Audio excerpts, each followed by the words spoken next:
캐나다의 긴 겨울이 지나가고 있습니다.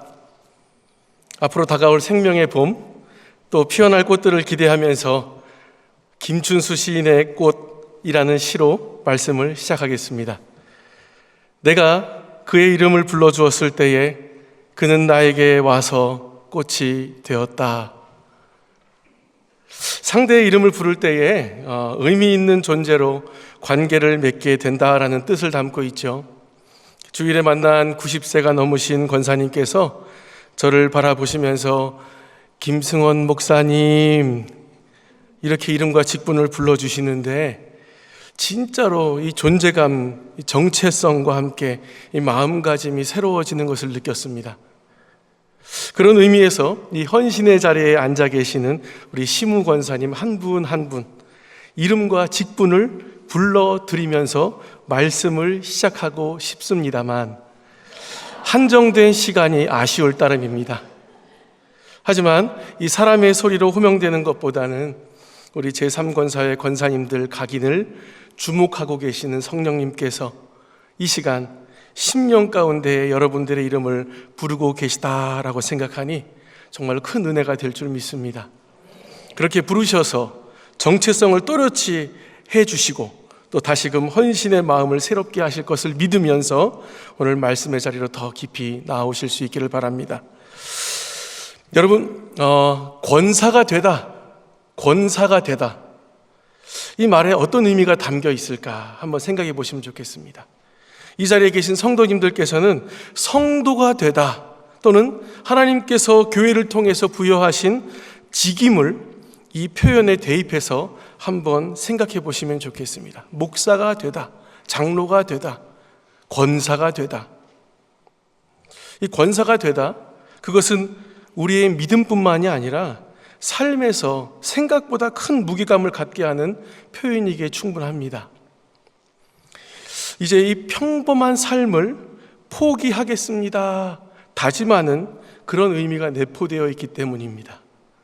평범한 삶을 포기합니다.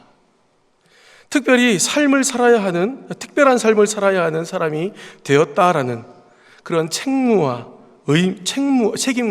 의무를 지녔기 때문이기도 합니다. 거룩한 삶을 사는 존재가 되었다라는 정체성의 의미가 담겨 있기도 합니다. 그래서 권사는 아무렇게나 살아도 되는 존재가 아닙니다.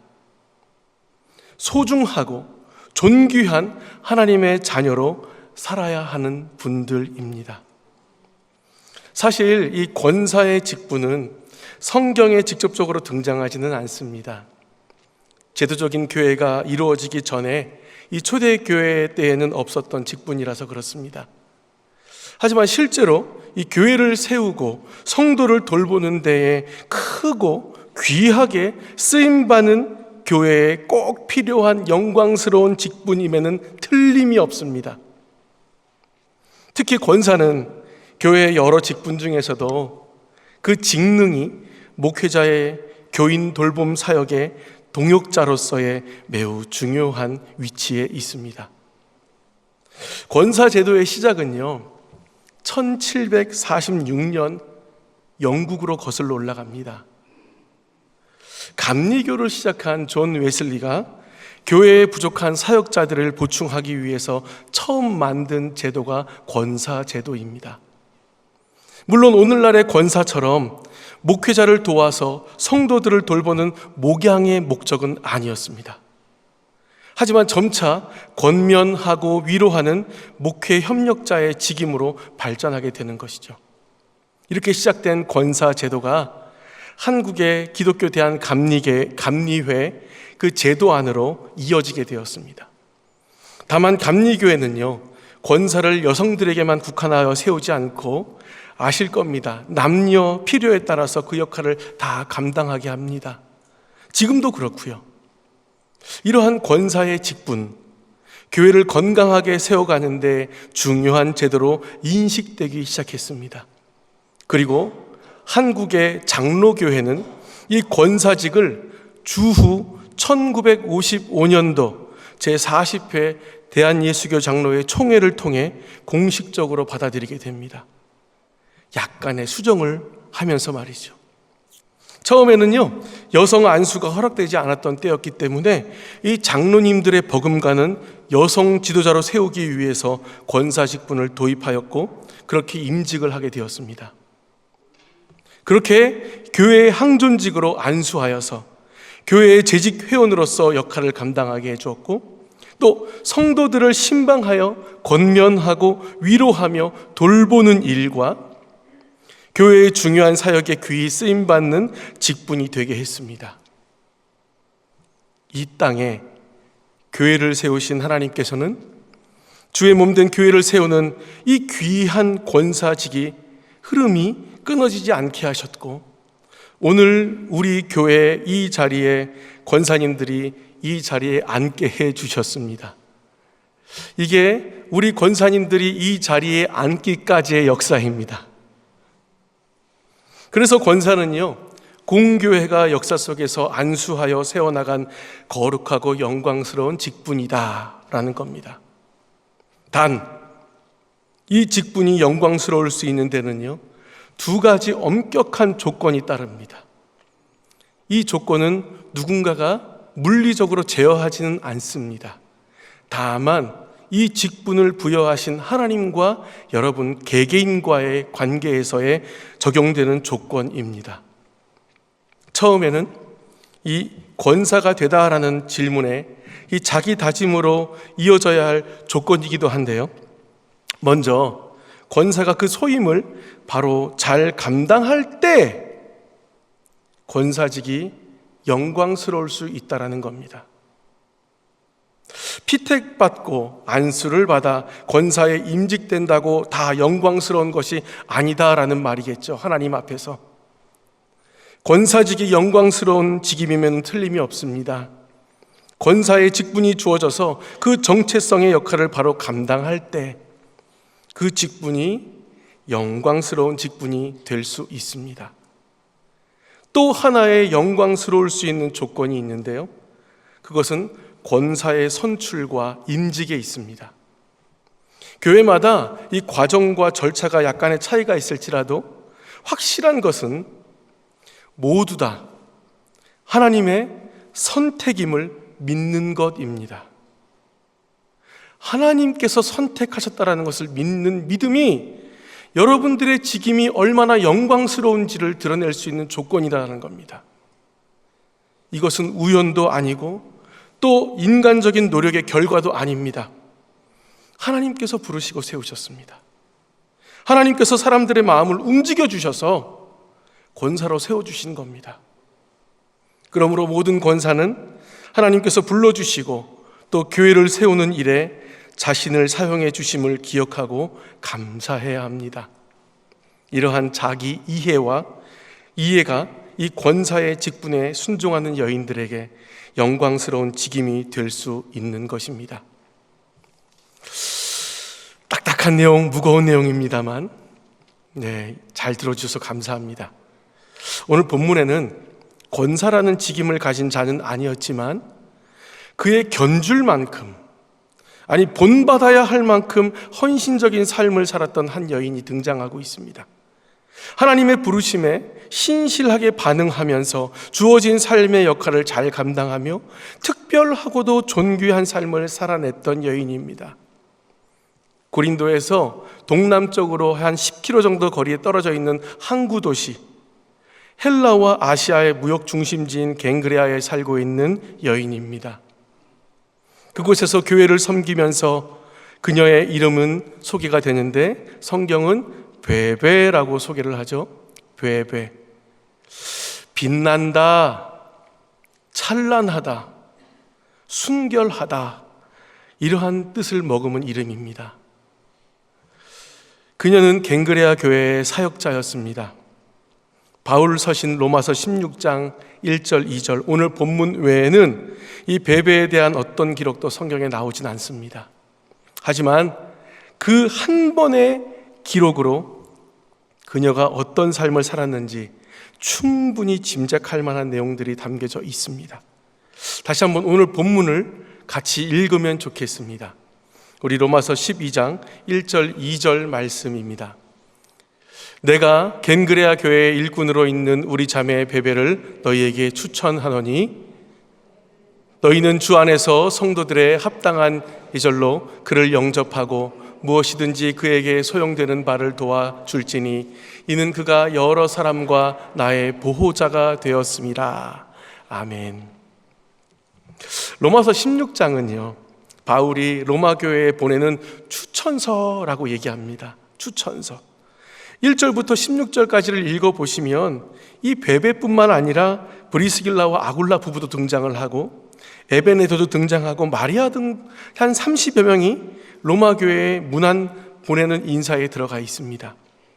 바울은 그런데 이 문안 보낸 제자 중에서 베베의 이름을 가장 먼저 소개를 합니다. 여성의 지위가 상대적으로 낮았을 당시였지 않습니까? 그런데 바울이 로마 교회에 제일 먼저 소개했던 것이 상당히 놀라울 정도로 이례적인 부분이라고 합니다. 바울의 추천서에 그녀에 대한 표현들을 주목해 보십시오. 먼저 우리 1절을 보시면 이러한 표현이 등장합니다. 겐그레아 교회의 일꾼으로 있는 우리 자매라고 되어 있습니다. 겐그레아 교회의 일꾼으로 있는 우리 자매. 여기서 일꾼이라는 단어를 좀 더 주목해 보십시오. 헬라어로 디아코노스라는 단어를 쓰고 있습니다. 영어로는 흔히 종, 집사 혹은 사역자 이렇게 번역이 되었는데 사도보다는 하위에 있는 직임임을 간주해서 쓰여지는 표현이었는데 바울이요, 하나님의 선교에 이 지도자적인 위치에 있는 여러 사람들을 묘사할 때 바로 이 일꾼 디아코노스라는 단어를 써왔습니다.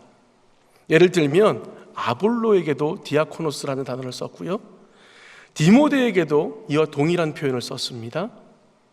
따라서 여인 베베를 디아코노스라고 불렀다라는 것, 그들과 비슷한 레벨이다라는 뜻입니다. 교회의 헌신자였을 가능성을 배제할 수 없는 부분입니다. 그래서 학자들은요, 그녀는 그 지역의 지도자로서 기독교 공동체에서 권면하고 가르치면서 위로하는 역할을 헌신적으로 감당했었다라고 주장합니다. 일꾼이라는 이 단어를 통해서 그리스도를 향한 이 베베의 헌신됨과 믿음이 심히 견고했다라고 유추한다라는 거죠. 여러분, 일꾼이라는 표현은 저와 여러분들에게 많은 도전이 됩니다. 일꾼은 주인에게 선택되었기 때문에 일꾼이지 않습니까? 일꾼은 주인에게 쓰임받기 때문에 일꾼입니다. 베베의 모습에서 바울은 그녀를 향한 최고의 추천서를 썼는데 교회의 일꾼이라고 표현했다라는 겁니다. 그녀는 교회의 주인 되신 그리스도에게 선택되어서 쓰임받고 있는 일꾼이다라는 말입니다. 이것은 우리 모두에게 중요한 교훈 아니겠습니까? 특별히 우리를 권사로 누군가가 부른다라고 하는 것은 수많은 사람들 중에서 특별히 주님의 일꾼으로 권사로 살아가도록 하나님의 선택을 받은 귀한 존재라는 그런 표현 아니겠습니까? 이것을 우리가 기억해야 한다는 거죠. 총명하고 탁월해서 일꾼으로 부름받은 것도 아니고 부족하고 연약해서 부름받지 못하는 것도 아닙니다. 선택은 그저 주인의 몫입니다. 그의 뜻에 따라서 그 자리에 그 일을 위해서 부름받는 것일 뿐입니다. 성경에 소개된 많은 인물들이 다 그렇습니다. 그들이 그 당시에 가장 위대한 사람들이어서가 아닙니다. 단 한 가지 이유, 단 한 가지. 하나님께서 선택하셔서 일꾼으로 쓰셨기 때문에 성경에 기록된 것뿐입니다. 갈대아 우르에 이름 없는 한 사람이 있었습니다. 그 이름 아브람. 정말로 아무것도 아니었어요. 근데 하나님께 쓰임받음으로 믿음의 조상 아브라함이 됐습니다. 애굽의 노예 출신이 또 있었어요. 여호수아, 노예입니다. 근데 하나님께 귀히 쓰임받았습니다. 아버지 이새로부터 인정받지 못했던 목동이 있었죠. 다윗도 그랬습니다. 그들 자신이 위대해서가 아니라 일꾼으로 선택되어서 위대하게 쓰임받음으로 위대한 인물 되었다라는 겁니다. 어디 사람뿐이겠습니까? 가만 생각해 보니까 사람뿐만이 아니라 물체도 그렇더라고요. 이 모세의 손에 뭐가 들렸습니까? 지팡이가 들렸었어요. 모세의 손에 잡힌 지팡이는 호렙산에서 제일 좋은 나무로 만들어진 지팡이 아니었습니다. 모세의 손에 붙잡혀서가 아니라 그 모세를 붙들고 계신 하나님께 선택되어서 그렇게 위대하게 쓰인 지팡이가 되었습니다. 그 많은 돌멩이 중에서 다윗의 손에 붙잡힌 돌멩이는 하나님의 손에 선택된 돌멩이로서 하나님의 이름을 높여드리고 하나님의 모욕하고 있는 그 골리앗을 무릎 꿇리는 데 사용되었습니다. 주인에게 선택된다라는 것, 쓰임받는다라는 것, 참으로 놀라운 은혜다라는 겁니다. 그러므로 사랑하는 여러분, 일꾼으로 선택되어 부름받았음에 무엇보다도 잘 쓰여지시기를 바랍니다. 존귀히 쓰임받으셔야 됩니다. 그런 사모함이 여기서 식어지면 안 됩니다. 쓰임받는 것도 큰 복이고 봉사할 수 있는 것은 더 큰 은혜입니다. 특별히 권사님들, 하나님의 영광을 위해 교회와 성도를 권면하고 위로하는 자로 쓰임받도록 부르심받은 분들입니다. 그래서 권사님들은 주님을 위하여서 온전히 쓰임받을 수 있도록 자신을 온전히 드릴 수 있어야 합니다. 여기서 일꾼이라는 표현 속에 담겨있는 또 한 가지 교훈을 보게 되는데요, 그게 바로 헌신입니다. 헌신. 우리는 헌신의 자리에 나와 있습니다. 헌신이라는 표현은요, 말 그대로 헌신, 몸을 드린다라는 의미입니다. 몸을 드린다. 일꾼에게는 자신의 모든 것을 주인에게 내어드리는 행위라는 말이죠. 그래서 헌신 예배는 몸을 바치는 예배라고 고백할 수 있습니다. 제가 어릴 적에 우리 부모님 세대 교회 헌신 예배 드린다 그러면 며칠 동안 모여 회의하고 금식하고 기도하면서 준비했던 거 봤습니다. 왜 그렇게 했을까? 왜 그분들이 그렇게 헌신 예배 준비하는데 그렇게 애쓰셨을까? 구약의 제사에서 몸을 바치는 제사를 번제라고 합니다. 헌신은 철저하게 자신을 바치는 하나님께 드리는 번제이기 때문에 그렇습니다. 로마서 12장 1절 제가 준비하진 않았지만 읽어드릴게요. 그러므로 형제들아, 내가 하나님의 모든 자비하심으로 너희를 권하노니 너희 몸을 하나님이 기뻐하시는 거룩한 산 제물로 드리라. 이는 너희가 드릴 영적 예배니라 라고 바울이 얘기했습니다. 여기서 거룩한 산 제물로 드리라, 개역 한글 성경에는 거룩한 산 제사로 드리라 라고 되어 있습니다. 바울은 우리가 드려야 할 이 영적 예배를 몸을 바치는 것으로 정의를 내렸습니다. 우리의 삶은 영적 예배다라는 것이죠. 영적 예배는 우리 몸을 하나님이 기뻐하시는 거룩한 산 제물로, 산 제사로 드리는 겁니다. 그래서 헌신은 몸을 드린다, 내 모든 것을 드린다, 평범한 삶을 포기하는 일꾼의 자세입니다. 주후 57년경에 바울은 고린도에서 머물면서 편지를 썼습니다. 그 편지가 로마서예요. 로마에서 쓴 게 아니군요. 그렇습니다. 고린도 교회 성도에게 부탁해서 로마 교회에 전달하지 않았습니다. 고린도에서 떨어져 있는 갱그레아의 가정교회 사역하는 베베에게 부탁을 했습니다. 이 편지를 로마에 전달해달라고. 당시 갱그레아에서 로마로 가는 길은 매우 험하고 멀었기 때문에 이 여인에게는 상상하기 어려운 일이었습니다. 하지만 이제 베베는 바울의 편지를 로마 교회에 배달하는 단순한 전달자가 아니었습니다. 그녀는 바울에게 선교 위임을 받아서 로마 교회를 향해 권면과 위로의 복음을 전하기 위해 파견되는 순회 전도자요, 모든 것을 드리는 헌신된 일꾼이 되었습니다. 그래서 담대했습니다. 주인에게 드려졌기 때문에. 사랑하는 제3권사의 권사님들, 축복합니다. 예수님의 이름으로 축복합니다. 권사가 되다라는 말에는 평범한 삶을 포기한다라는 의미가 내포되어 있다는 거 기억해 주십시오. 그 삶은 일꾼됨의 삶이라고 고백할 수 있습니다. 주인을 위해 모든 것을 바치는 종의 모습처럼 하나님께 거룩한 산 제물로 드려지는 삶이 일꾼의 헌신된 삶입니다.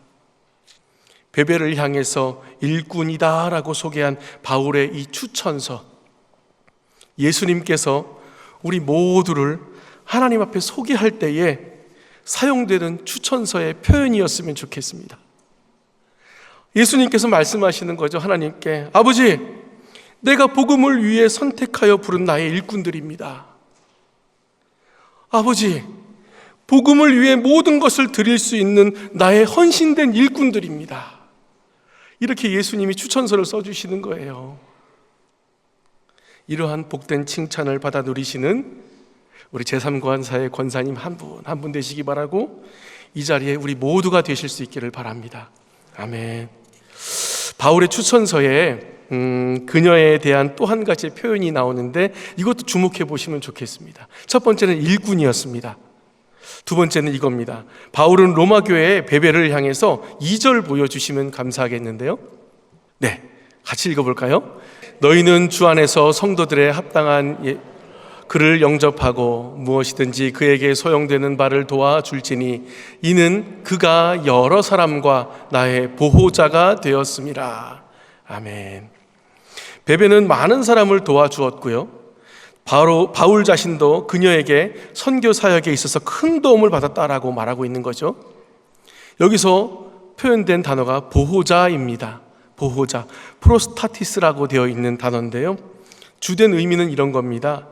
누군가에게 지도자나 통치자가 되어주다라는 말입니다. 지도자나 통치자. 그리스 문헌에서 이러한 표현들이 자주 묘사가 되었다고 해요. 바울은 이 단어의 무게를 잘 알고 있었다는 뜻입니다. 자신의 선교 활동에 얼마나 그녀를 의지했는지도 여실히 보여주는 단어가 바로 이 보호자라는 단어라고 하더라고요. 아마도 바울의 그 힘들고 어려운 선교 여정에 바울을 위해 기도하고 위로하며 그의 필요를 보충해주고 후원하는 데에 충성스럽게 봉사한 이 베베의 헌신을 두고 한 말, 최고의 추천이 바로 보호자입니다. 이러한 베베를 향한 나의 보호자라는 추천은 오늘 교육자를 도와서 궁핍한 자와 환난당한 교우를 신방하고 기도하면서 위로하면서 교회의 덕을 세우기 위해 힘쓴다라고 규정되어 있는 권사의 직무를 충성스럽게 감당한 경우라고 볼 수 있겠죠. 제 얘기 좀 하겠습니다. 모든 성도님들의 기도와 후원으로 캄보디아 건설 선교 잘 다녀왔습니다.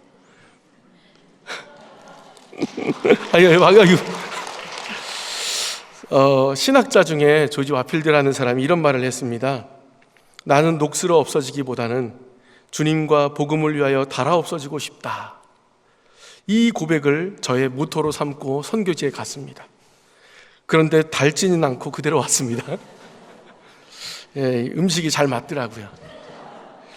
사역을 잘 마치고 캐나다로 돌아오기 위해서 이 프놈펜 공항에서 출국 심사를 받는데 제 앞에 중년의 한 남성이 지나가는 겁니다. 저는 그분을 보고 마음이 막 뛰기 시작하는 겁니다. 연예인은 아니었고요, 저명한 한국교회 목사님이셨어요. 설교도 잘하셨고 목회도 잘하신다라고 인정받는 분이셨습니다. 제가 청년 시절 때에 그분의 말씀을 종종 찾아 들으면서 믿음의 격려와 지혜를 얻었었는데요, 항상 멀리서만 아니면 다른 음성으로만 들었던 이 목사님이 이 이영만리 캄보디아 프놈펜 공항에서 제 앞에 서 계신 겁니다.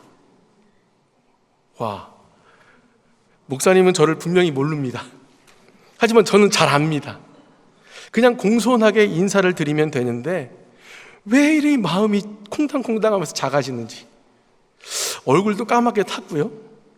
당일까지 사역을 하고 공항에 나오느라고 이 헤어스타일은 물론이고 옷까지 제대로 갖춰 입지 못해서 혹시 나를 캄보디안으로 보시면 어떨까 이런 생각도 해봤습니다. 그래서 그렇게 이 N세대 집사님 한 분과 함께 출국장에서 긴 대기 시간과 고민의 시간을 가지면서 기다렸죠. 인사를 할까 말까.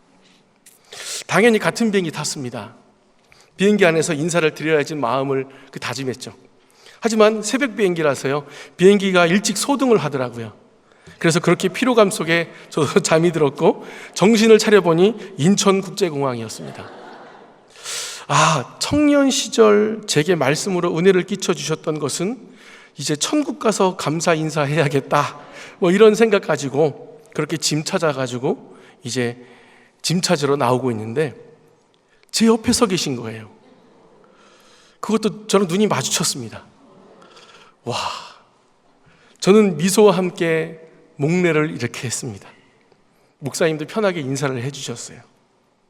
저랑 함께 있는 N세대 안수 집사님 한 분이 그 목사님에 대해서 제가 자꾸만 반응을 보이니까 물어보더라고요. 그래서 이 제 설레는 마음을 장황하게 설명을 풀어놓았습니다. 이 집사님이 한마디 했습니다. 저는 잘 몰라요.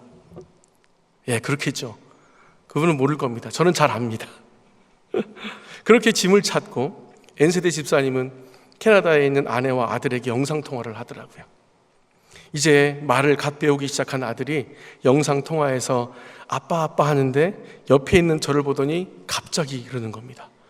목자님, 우리 목자님. 최소한 저는 진짜 그렇게 들었습니다. 그런데 그 순간요, 이 머릿속에 많은 생각들이 오고 가더라고요. 그 말이 진짜 좋았습니다. 우리 목사님. 설교를 잘 하시고 목회를 잘 하시고 목소리만 들어도 은혜가 되는 목사님들이 인터넷에 많은데 저는 저를 설레게 한 그 목사님을 보면서 우리 목사님이다 라고 하지는 않는데 나에게 우리 목사님이다 라고 불러준 아이를 보면서 왜 우리 목사님일까 왜 내가 우리 목사님일까 이런 생각 해봤습니다. 결론적으로 내린 답은 이겁니다. 나를 위해 이름 불러가며 기도해 주시는 목사님이기 때문에 그렇구나. 힘이 들 때, 아플 때, 외로울 때 전화해 주시고 찾아와 주시고 만나 주시는 목사님이기 때문에 그렇구나. 교회에서 만나면, 그 아이 얘기입니다. 교회에서 만나면 예쁘다고 안아주고 볼 한번 이렇게 탁 터치해 주고 이런 목사님이어서 우리 목사님이라고 하는 거구나. 이런 분들에게 우리 목사님이다. 하나님께서 이 선교의 고단함을 갖고 있는 제게 이 2살 되는 이 아이를 통해서 위로해 주시고 격려해 주셨습니다. 저는 오늘 말씀을 보면서 바울의 고백이 정말 공감이 되고 은혜가 되었습니다. 베베를 향해서 지금 뭐라고 합니까? 나의 보호자라고 얘기합니다. 누구의 보호자도 아닌 내 보호자라고. 이게 얼마나 큰 신뢰가 담긴 칭찬인 줄 아십니까? 우리 권사님들을 축복하고 싶은데요, 하나님께서 여러분들을 주의 피값으로 사신 이 영락교회의 권사로 선택하셨습니다. 목회자들과 협력해서 궁핍한 자들, 환난당한 자들 교우 신방하고 기도하고 위로하면서 교회 덕 세우라고 힘쓰도록 보호자로 세워주셨습니다. 이 직임을 영광스러운 직분으로 여기셔서 교회와 성도를 위해 충성되이 사역하시고 잘 감당하시기를 바라요. 그때에 하나님께서 성도들의 입술을 통해서 여러분들에게 우리 권사님이라는 말을 들려주실 거예요. 우리 권사님. 저도 여러분들이 우리 권사님이에요. 왜냐하면 저를 위해 기도해 주셨잖아요. 저도 여러분들에게 우리 목사님 되고 싶습니다. 그런데 더 중요한 거, 하나님이 그렇게 하고 싶으시는 거죠. 우리 하나님, 우리 딸, 이렇게 하고 싶다니까요. 말씀 정리하겠습니다. 일꾼, 첫 번째 일꾼이었습니다. 두 번째 나의 보호자였습니다. 베베가 어떤 계기로 이 진리를 영접하여서 복음 생활을 영위했는지 기록되어 있지는 않습니다. 하지만 그가 얼마나 헌신적인 믿음의 본을 보였기에 바울이 극찬하고 있는지 짐작할 수 있는 표현들입니다. 베베는 오늘날의 권사가 어떻게 교회를 섬겨야 하는지 잘 보여주고 있고, 또 권사가 되다라는 표현에 대한 좋은 대답이 되어주고 있습니다. 베베의 섬김과 역할이 바로 오늘날 우리 시대의 권사의 역할이고 권사의 모범이라고 할 수 있습니다. 오늘 말씀 제목은 권면하고 위로하는 여인들입니다. 우리 권사님들 얘기하는 거죠. 우리 권사님들을 의미하는 헬라어의 원어를 따서 한국말로 바꾼 게 권사인데, 그 뜻이 바로 권면하고 위로하는 일을 맡은 자입니다. 그래서 여러분들을 권면하고 위로하는 여인들이라고 불러주고 싶었습니다. 하나님의 역사인 성경에 단 한 줄 기록되더라도 믿음의 본이 되는 행적을 남긴 이 여인, 아무리 짧은 기록일지라도 하나님께서 기뻐하시는 길을 신중하게 걸어갔기 때문에 그 길이 빛날 행적으로 남길 수 있었던 베베처럼 우리 또한 교회와 성도를 권면하고 기도하며 위로하는 모습으로 그리스도의 일꾼이요 교회와 성도의 보호자로서 하나님께서 기뻐하시는 신중한 믿음의 길을 걷는 우리 권사님들 다 되실 수 있기를, 그리고 이 자리에 계신 우리 모두가 되실 수 있기를 존귀하신 예수님의 이름으로 간절히 축원합니다. 아멘.